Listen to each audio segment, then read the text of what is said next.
Olá, boa tarde. Estamos aqui em mais um programa do Espaço Clínico Ápice, direto aqui da Empírios TV Vox.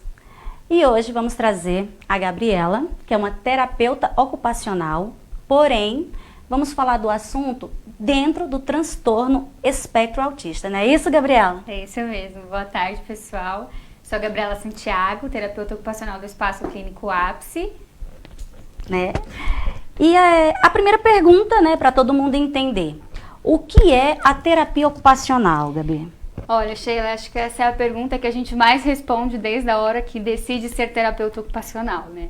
A terapia ocupacional ela é uma profissão da saúde, tá? De nível superior. Então, para você ser terapeuta ocupacional, você precisa fazer uma universidade, uma faculdade em terapia ocupacional, tá? E aí, dentro disso, o terapeuta ocupacional, ele trabalha com a rotina humana, né? Com as atividades do nosso dia a dia. Então, se por algum motivo, por alguma condição de saúde, a pessoa ela não consegue realizar essas atividades do dia a dia, ela precisa do TO. Então, pode ser uma dificuldade física, pode ser uma dificuldade cognitiva, uma dificuldade sensorial, uma dificuldade social. Então, assim, o que são essas atividades do dia a dia? É tudo que a gente faz da hora que a gente acorda até a hora que a gente vai dormir.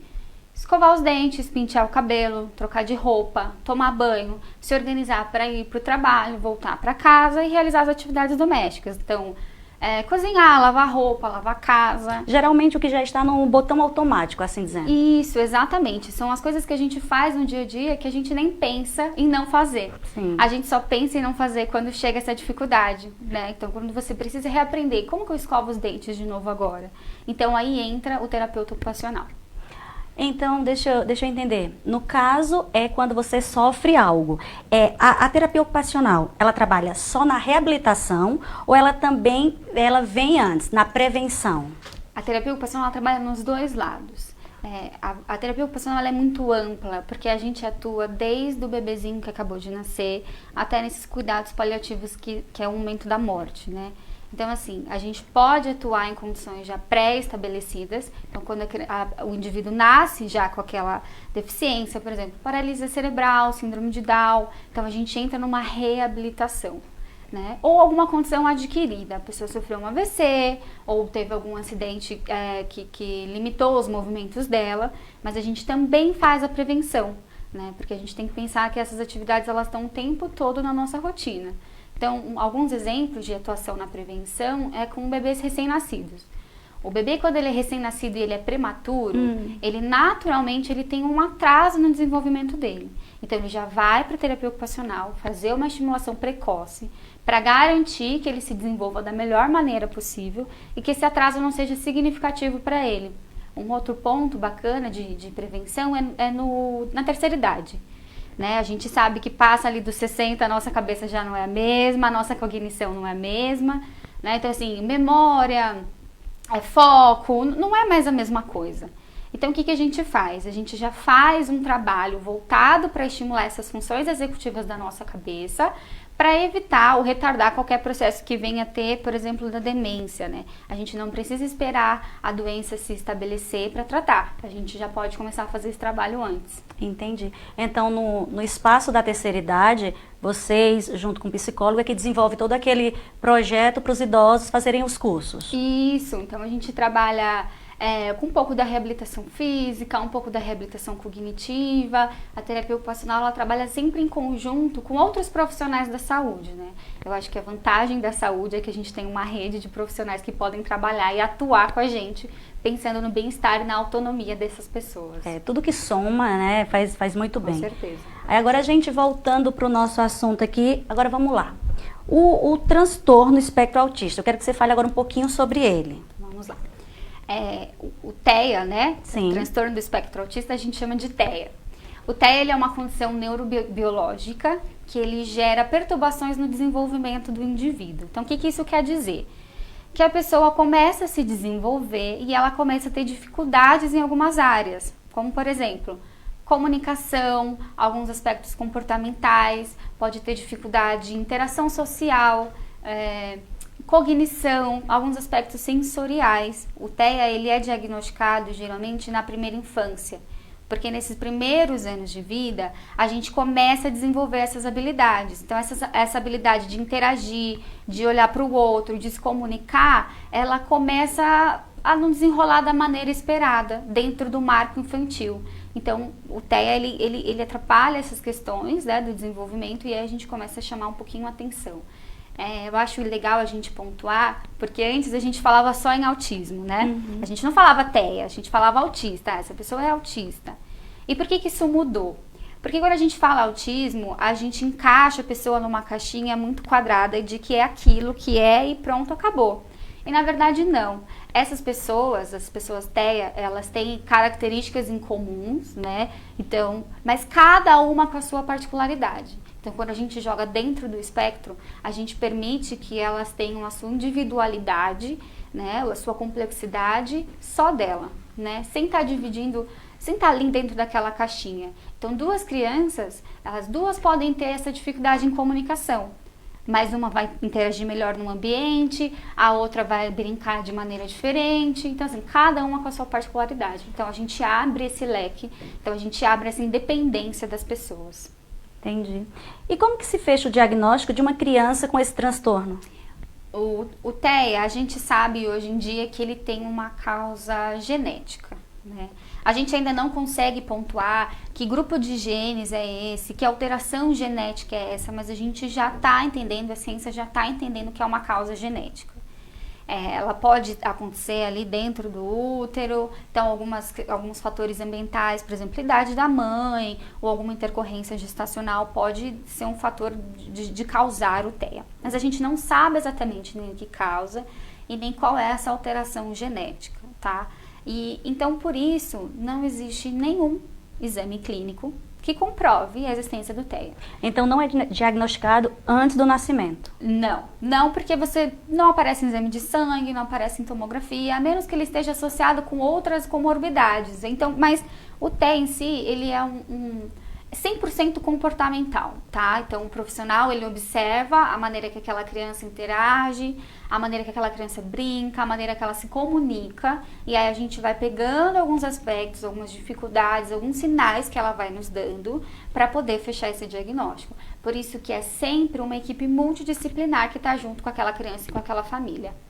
Certo. E dentro disso que você está falando, como que a gente vê, como que funciona, né, o grau do autismo? Porque tem um grau, né, que ele anda nele. Como que funciona esse grau? Tem sim. A gente classifica o TEA em leve, moderado ou grave, né? Grave ou severo. Depende de você, onde você vai ler. Então, como que a gente classifica isso? De acordo com o nível de independência que aquela criança tem. Então, quanto ela necessita de ajuda, tá? Quando a gente pensa num TEA leve, é aquela criança que, no geral, eu falo criança porque é a demanda que a gente mais recebe, sim, né? Mas no indivíduo, no geral, tá?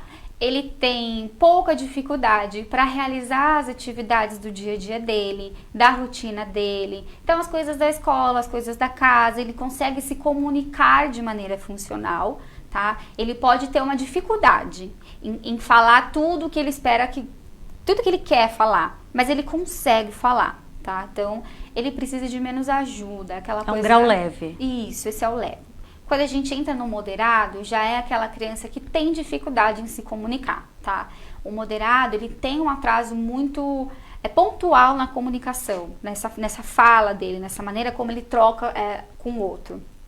E aí ele vai precisar de mais ajuda para realizar as atividades cotidianas dele.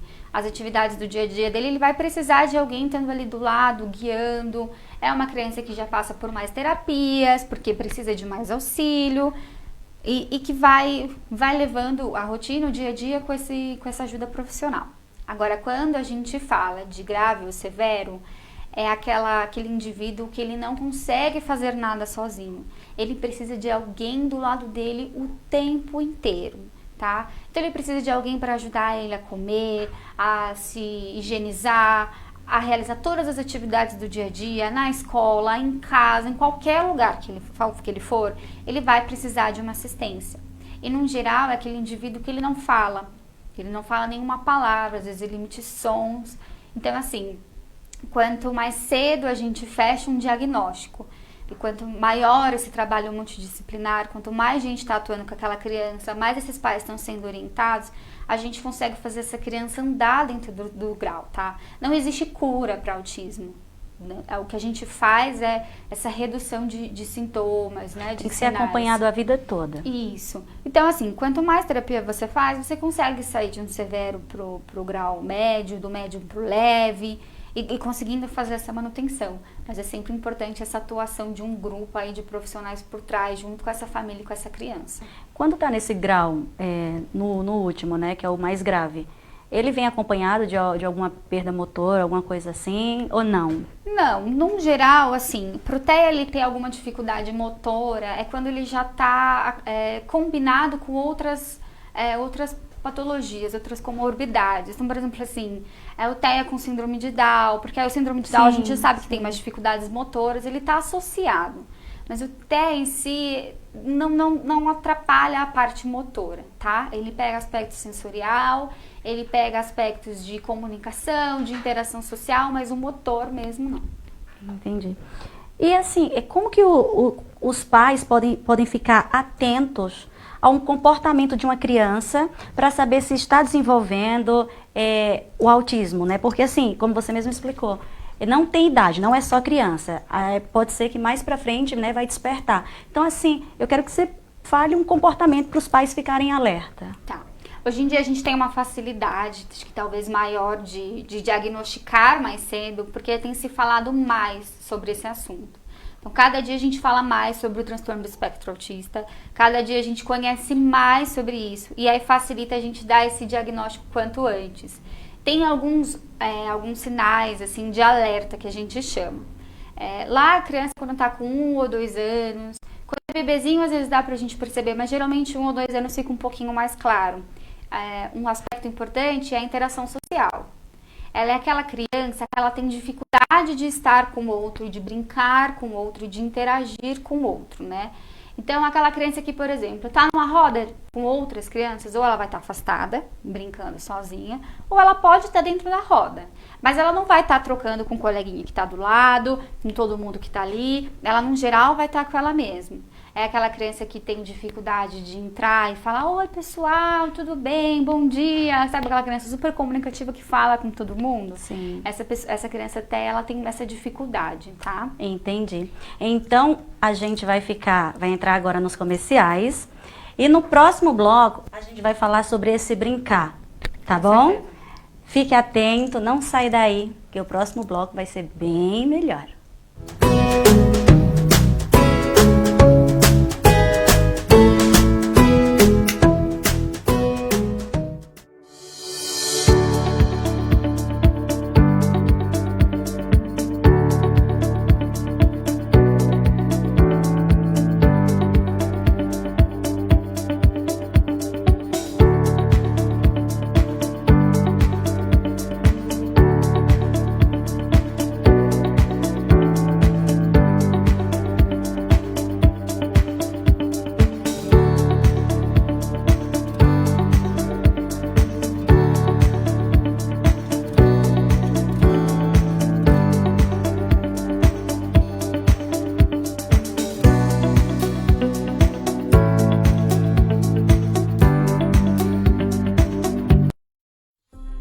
Quando virei mãe, descobri o que era ter o maior amor do mundo. Mas aos poucos também percebi que vivemos em um mundo de adultos. Você já pensou nisso? E se pudéssemos dar voz às crianças e reunir todos os lugares que pensam nelas? No VIPzinho você encontra todos os lugares que também acreditam. Criança pode sim. Investir nas crianças é investir na coletividade. Vamos estreitar esses laços?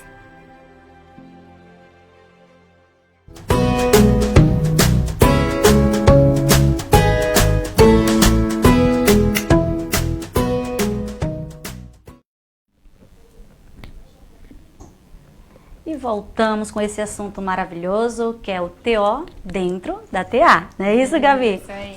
E como a gente estava falando, a gente vai voltar agora, né, sobre o brincar, a rotina dessas crianças.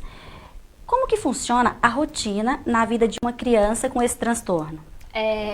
Geralmente é uma rotina sempre escola, terapia, a família tem que estar muito envolvida nesse processo, desde a hora do diagnóstico ou desde a hora da avaliação, né? Eu acho engraçado, Sheila, que a gente tá o tempo todo conversando assim, eu vou trabalhar, depois eu dou uma passadinha no shopping e eu volto. Hoje a gente vai almoçar arroz, feijão e bife. Mas a gente não fala para nossa criança o que vai acontecer na rotina dela. A gente esquece de envolver os nossos filhos nisso, né? As crianças nisso. E pro TEA é muito importante, porque não saber o que vem depois gera muita angústia e muita ansiedade. Então, uma dica que a gente sempre dá para a família é fazer uma rotina visual, né? Eu trouxe um quadrinho aqui para mostrar para vocês de sugestão, né? Então a gente faz uma rotina visual para mostrar para essa criança o que vem depois, o que a gente espera que aconteça depois. Então eu só coloquei algo bem básico aqui, ó. Então aqui a criança tá tomando o café da manhã, depois ela tá escovando os dentes, depois ela vai brincar com o papai, ela vai tomar um banho, depois ela vai brincar sozinha. Então aqui a gente garante que a criança entenda o que vai acontecer depois. Então, olha, filho, a gente vai comer agora, a gente vai tomar o café da manhã, a gente vai comer o pãozinho, o leite. A hora que você terminar de fazer essa alimentação com seu filho, você tira, né? Então, tirou. Olha, filho, agora a gente vai escovar os dentes. E aí uma outra sugestão desse quadro de rotina visual, então, assim, você pode fazer com imagens que você encontra na internet, você pode fazer com desenho, com fotos do seu próprio filho. Isso. Então, uma outra dica de rotina visual. Pensando na TO, que trabalha com as AVDs, eu trouxe aqui algumas que é legal a gente comentar. Então, alimentação. A alimentação é muito difícil para algumas crianças por questões sensoriais, né? Então, os pais, sei lá, meu filho não come, o meu filho tem dificuldade de comer. Então, como que a gente pode trabalhar isso? Escolhe o lugar, então senta na mesa com seu filho, a mesa onde vocês fazem a refeição, e brinca com ele na mesa. Brinca de carrinho, fala, olha filho, o bombeiro, como faz? Uiu, uiu. E aí você vai fazer o quê? Você vai dar o feijão pra janta do seu filho? Você põe a panela do feijão aqui do lado. Aqui você tá brincando com ele. Sim. Olha o carrinho, que legal, tudo. Daqui a um tempo, você tira a tampa, para ele começar a associar o cheiro. Isso vai facilitando na hora da gente introduzir a comida para aquela criança. Ela vai perder o medo de estar na mesa, né? Ela vai perder esse medo de brincar ali na mesa, da mesa, que significa só aquela refeição, que às vezes é difícil. Ela se sente acolhida ali. Isso, a gente vai introduzindo aos poucos a refeição. Uma outra dica que eu trouxe, pensando na TO, a gente trabalha essa parte de higiene, então a gente tem um bonequinho que está escovando os dentes. A gente pode pôr até no banheiro dessa criança uma rotina do passo a passo de como escovar os dentes.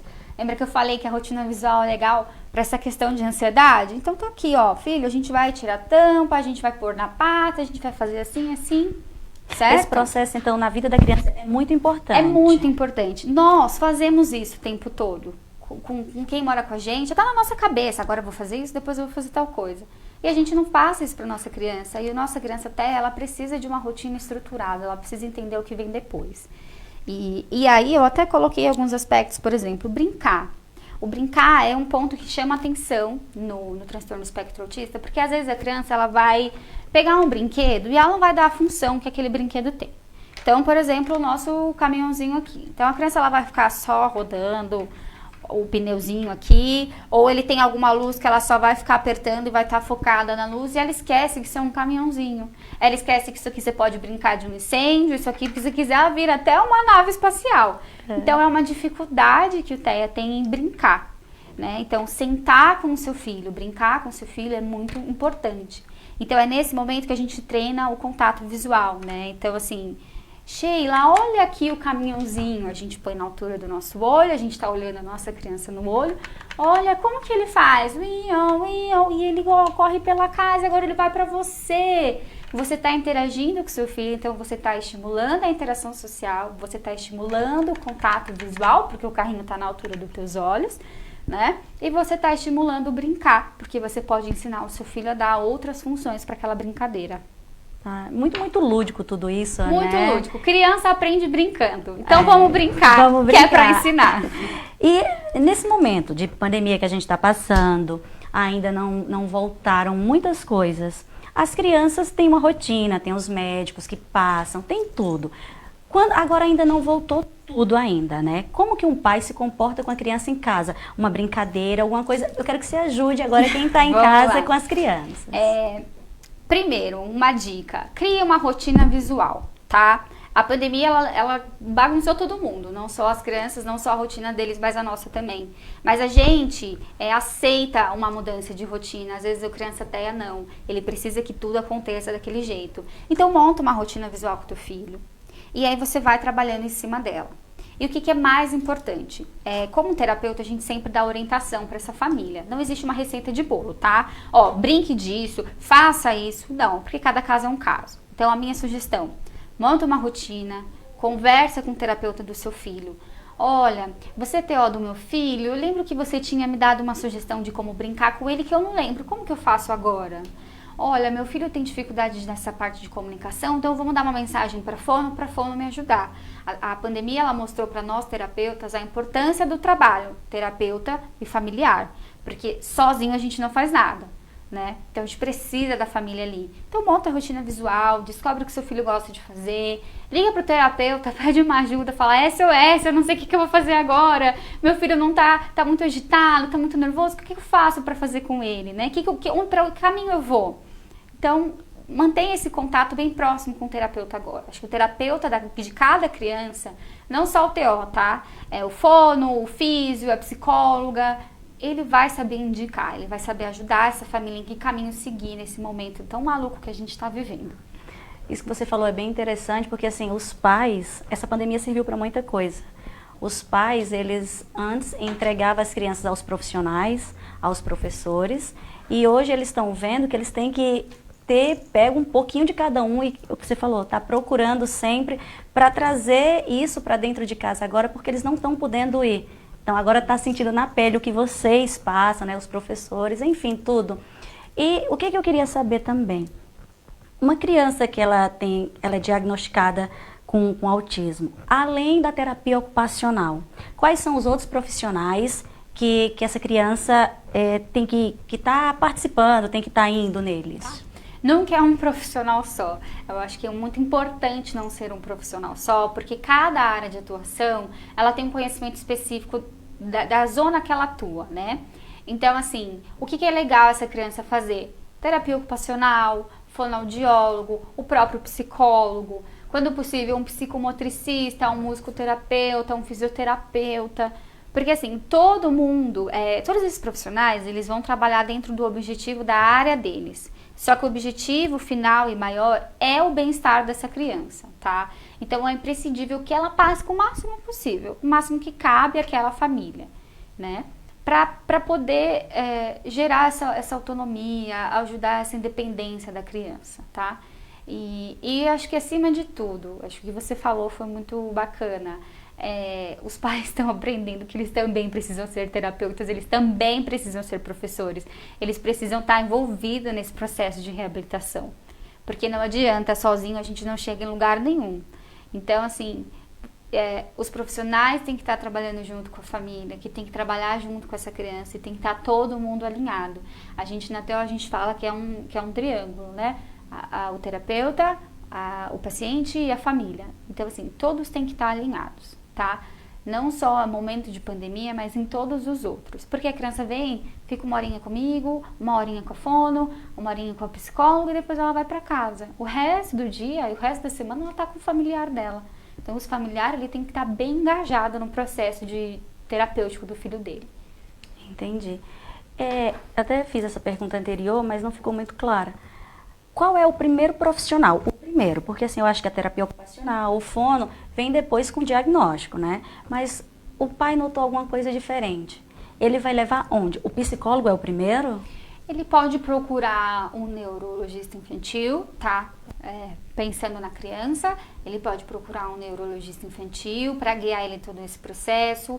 Ele pode conversar com o próprio pediatra do filho. Eu tô notando que tem alguma coisa estranha. Eu tô notando que meu filho não me olha nos olhos, né? Porque o TEA tem dificuldade de sustentar. Esse olhar, essa troca de olhar que a gente tem, eles têm muita dificuldade. Ele não fica olho a olho?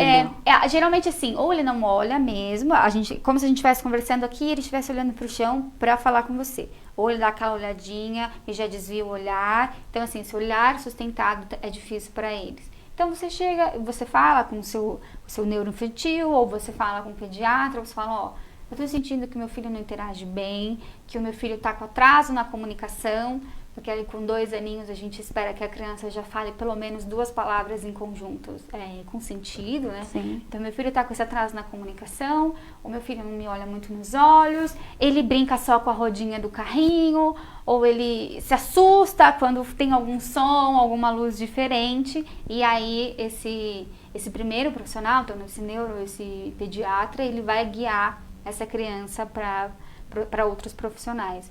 E a gente precisa investigar, porque às vezes fala assim, meu filho não fala, meu filho está com a fala atrasada, mas não necessariamente é o TEA, né? Pode ser uma série de coisas por trás. Então, por isso que eu sempre falo, é muito importante uma equipe multi por trás.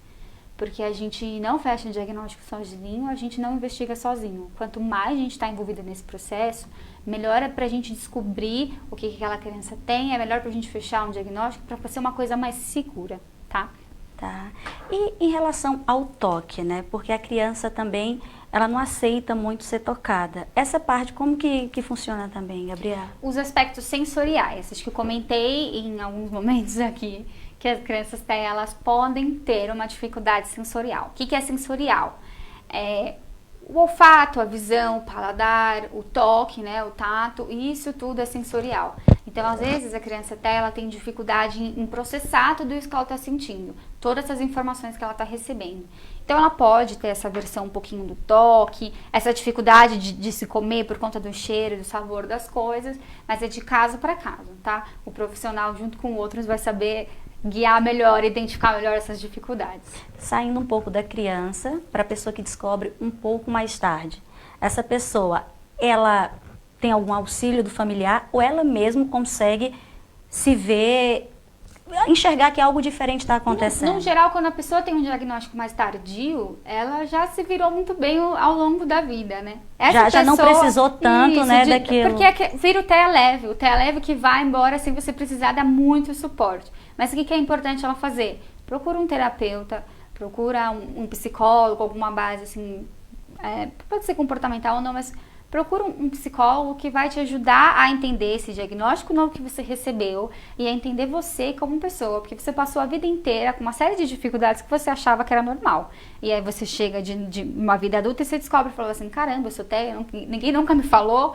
Então, para aprender a lidar com isso, sabe? Acho que é muito importante. E na família também, pode ser que o filho nasceu, o irmão, o outro também pode vir. Hoje em dia a gente tem pesquisado bastante, tem visto que pode ter essa correlação, essa genética hereditária, assim, familiar, tá? Mas a ciência, ela tá fazendo o possível, mas a gente ainda tem muita coisa para descobrir sobre o TEA, né? Ele é um universo muito complexo, ele tem muita coisa por isso que a gente ainda não sabe. A gente sabe que pode ter, sim, essa influência genética hereditária, mas a gente não sabe até que ponto é 100% só isso, ou onde aconteceu essa primeira mudança genética para passar para o filho, para passar para o outro filho, entende? Então, a gente está caminhando. Eu acredito que, assim, daqui a alguns anos a gente vai ter uma resposta melhor, né? Sobre o que causa, quanto antes a gente descobrir melhor. Então, agora só a ciência vai dizer. E o espaço clínico ápice, ele já está funcionando? Está aberto? Como que está?